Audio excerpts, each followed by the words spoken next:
I'm speaking about imposter syndrome today and the ways that I overcame it. So, if I look at my own journey with fiber art, I think there were 3 steps that I took to really overcome imposter syndrome and feel like I fitted in that role in that room.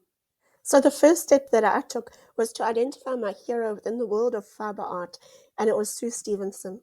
And I booked a lesson with her.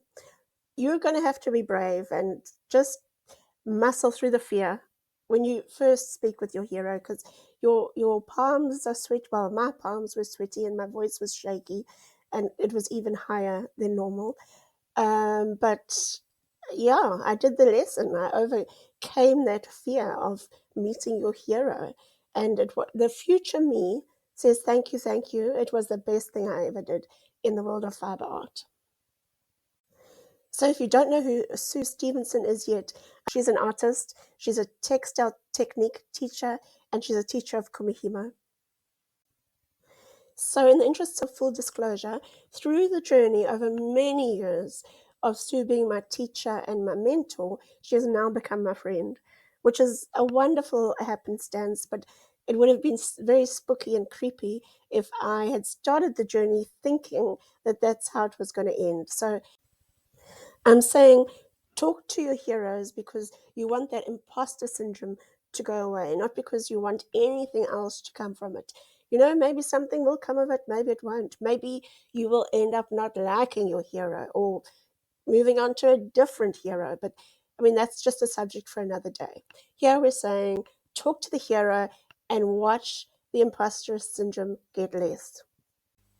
The more time I spent in Sue's company and in the company of the other people in the class, the more comfortable I felt in that world. And I just knew, okay, there is a place for me in this textile art world. I belong here. And these are the avenues I want to explore. And I don't know, I just got a lot of confidence from the experience. I think you will too in any sphere.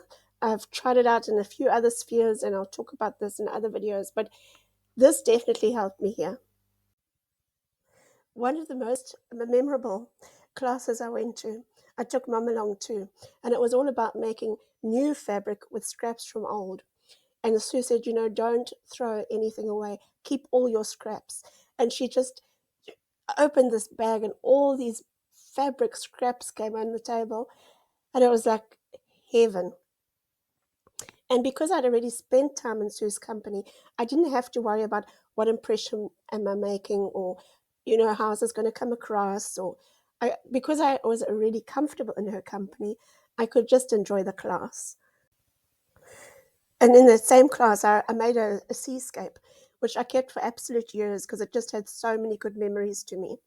And recently, I actually cut it up for tags, to make tags for our memory making gift tag fundraising for cystic fibrosis.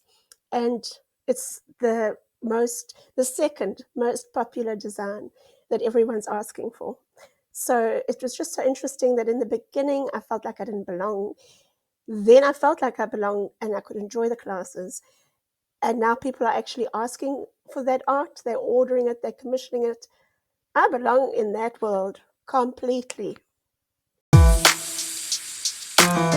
The more time I spent in Sue's company, in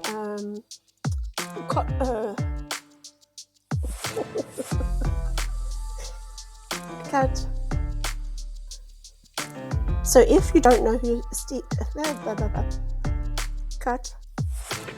So the first step that I took, cut.